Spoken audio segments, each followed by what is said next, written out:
ನಾನು ಹೇಳ್ಬೇಕು. ನಾನು ಸತ್ಯವಾಗಿ ಪ್ರಾಮಾಣಿಕವಾಗಿ ಹಾಗೂ ಆತ್ಮಸಾಕ್ಷಿಯಾಗಿ ಪ್ರಮಾಣ ಮಾಡುವುದೇನೆಂದರೆ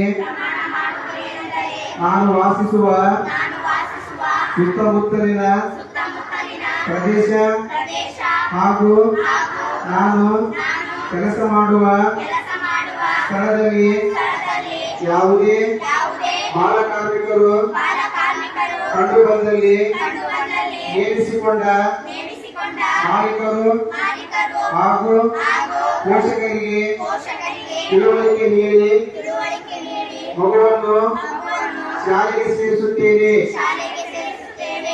ಬಾಲಕಾರ್ಮಿಕ ಹಾಗೂ ಕಿಶೋರ ಕಾರ್ಮಿಕರನ್ನು ತೊಡಗಿಸಿಕೊಂಡು ತಯಾರಿಸಲ್ಪಟ್ಟ